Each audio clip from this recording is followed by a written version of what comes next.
राधे राधे प्यारे भक्तों, फिर से हाजिर हूँ एक नई वीडियो के साथ, एक नई जानकारी के साथ। आज की जानकारी हमारे पितरों के निमित्त होने जा रही है। श्राद्ध पक्ष आरंभ हो चुके हैं, ये तो आपको पता ही होगा मेरे प्यारे भक्तों।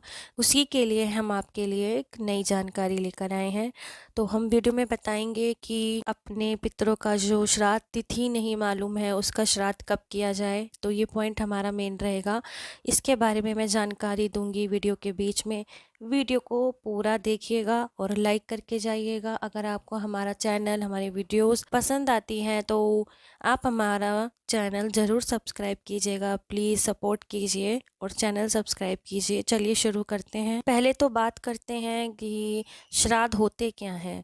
श्रद्धा और मंत्र के मेल से जो पितरों की तृप्ति के लिए हम जो कार्य करते हैं, जो विधि करते हैं, जो नियम पालन करते हैं, उसे ही श्राद्ध कहते हैं। कईयों को ये पता ही नहीं होता है, हमारी जो न्यू जनरेशन, उन्हें ये पता नहीं होता है कि श्राद्ध होते क्या हैं। तो ये भी आप लोगों को पता होना चाहिए कि श्राद्ध क्या होते हैं।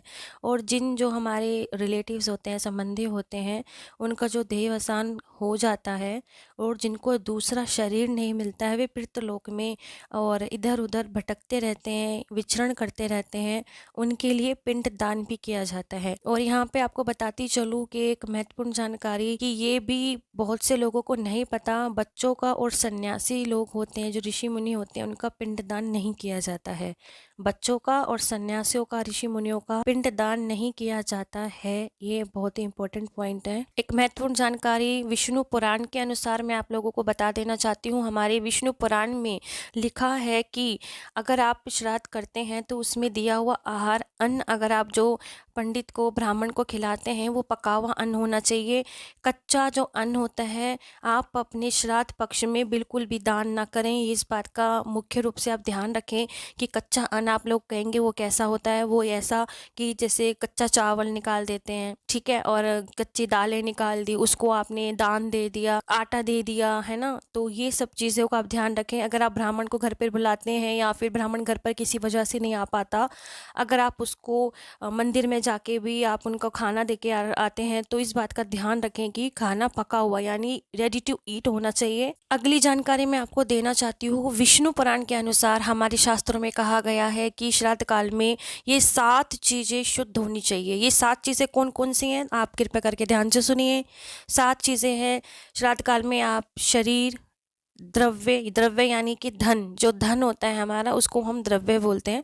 और स्त्री, भूमि, मन, मंत्र और ब्राह्मण, ये 7 चीज़ें शुद्ध होनी चाहिए।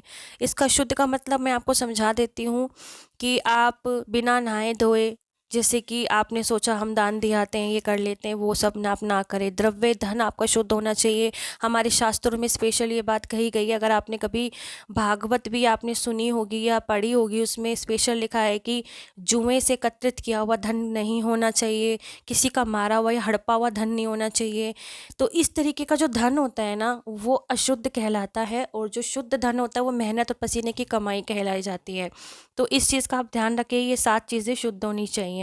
और ब्राह्मण का भी आप ध्यान रखें कि श्राद्ध पक्ष में एक बात आप अवश्य ध्यान रखें कि श्राद्ध निकालते समय तो आपको बिल्कुल भी क्रोध नहीं करना चाहिए। ये भी हमारी चीज़ें हमारे शास्त्र पुराणों में बिल्कुल लिखित है, हमें समझाई गई है कि मनुष्य जीवन में आपको किन किन बातों का ध्यान रखना है। तो उस चैप्टर में पूरी ये चीज़ें समझाई गई हैं हमको कि बिल्कुल शुद्ध अवस्था में हमको श्राद्ध निकालना चाहिए, क्रोध बिल्कुल नहीं करना चाहिए और जल्दबाजी भी नहीं करनी चाहिए किसी भी तरह। श्राद्ध में जो मंत्र का बहुत महत्व होता है, श्राद्ध में मंत्रों का महत्व किस प्रकार होता है। श्राद्ध में आपके द्वारा जो दी जाती है वस्तुएं, कोई भी दान है इत्यादि, कितनी भी मूल्यवान क्यों ना हो, लेकिन आपके द्वारा जो ये मंत्र का उच्चारण ठीक से ना किया गया हो, होते हैं कई ब्राह्मण जो जिनकी जीवा शुद्ध नहीं होती है, वो ढंग से मंत्र उच्चारण नहीं कर पाते हैं, तो आप उस बात का भी ध्यान रखें। अगर मंत्र ढंग से उच्चारण नहीं हो पा रहा है तो उसमें भी आपका जो कार्य है विफल हो सकता है।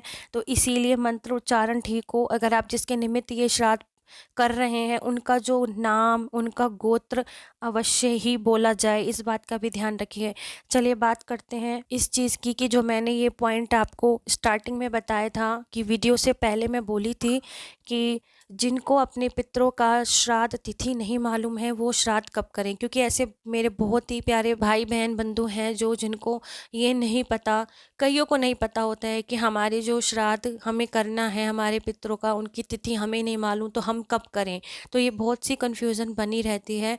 तो उसके लिए मैं आपको बता रही हूँ कि आप अपना जो ये श्राद्ध कर्म है अमावस्या वाले दिन कर सकते हैं, बिल्कुल बेझिझक। ये सब चीज़ें प्यारे मित्रों मैं आपको अपने मन से नहीं बता रही हूँ, सारी चीज़ें हमारे शास्त्रों में लिखित हैं, हमारे पुराणों में लिखित हैं। मैं इतनी जानकारी आपकी वहीं से लेकर आती हूँ, इसीलिए ताकि आपके पास बिल्कुल सही और जानकारी पहुँचे। मैं इन चीज़ों में भ्रमित नहीं करना चाहती हूँ, क्योंकि जो लोग भ्रमित हैं उनको बल्कि सही मार्ग में दिखाना चाहती हूँ कि आखिरकार हमारे पुराणों में क्या लिखा हुआ है। छोटे छोटे टिप्स हैं, जो जानकारी हैं आपको वो भी ध्यान से सुनना चाहिए, वीडियो को एंड तक देखिएगा। हमारे हिंदू धर्म के अनुसार गया जी, पुष्कर जी, प्रयाग जी, हरिद्वार में श्राद्ध करना श्रेष्ठ माना गया है।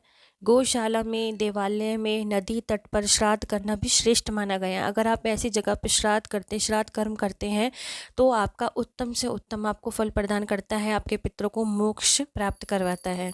सोना, चांदी, तांबा, कांसे के बर्तन में अथवा पलाश के पत्तल में भोजन करना या फिर कराना, यानी ब्राह्मणों को भोजन उस चीज़ में कराया जाए, ठीक है, वो अति उत्तम माना गया है। लोहा, मिट्टी आदि के बर्तन काम में नहीं लाने चाहिए श्राद्ध के दौरान। अगर आप श्राद्ध पक्ष में श्राद्ध निकाल रहे हैं, आपने ब्राह्मण को बुलाया, उनके लिए खाना बना रहे हैं, तो लोहा, मिट्टी आदि के बर्तन में खाना ना बनाएं। तो इस चीज़ का विशेष ध्यान रखें। विष्णु पुराण के अनुसार मैं आपको एक बात बता देना चाहती हूँ, एक जानकारी देना चाहती हूँ। श्राद्ध पक्ष में आप इस विशेष तौर पर इस बात का ध्यान रखें कि आप 16 दिन कम से कम बाल ना कटवाएं, नाखून ना काटें, और अपने पितरों के निमित्त रोज़ एक गीता जी का पाठ उनको श्रवण करवाएं, अपने पितरों के निमित्त कर दें उस पाठ को, उस पुण्य को, तो अति उत्तम फल आपको प्रदान होगा। जिसके भी कुंडली में पितृ दोष बना हुआ है उनके लिए मैं ये अचूक उपाय बता रही हूँ।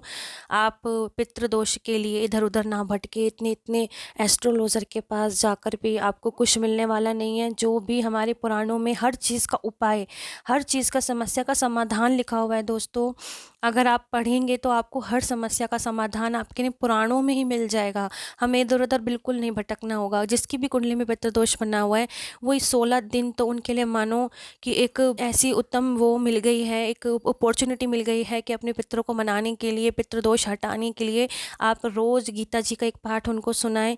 और ये बिल्कुल परहेज़ करके रखें कि इन दिनों आप बाल ना कटवाएं, नाखून और एक कोई परफ्यूम इत्यादि ना लगाएं, कोई सुगंधित पदार्थ अपने शरीर पर ना लगाएं। बिल्कुल ही साधारण तरीके से आप रह करके आप ये सब कार्य करें तो आपको बहुत ही अच्छा रिजल्ट मिलेगा। आप खुद फील करेंगे कि एक अदृश्य शक्ति है जो पितरों की हमें आशीर्वाद हमारे साथ जुड़ चुका है।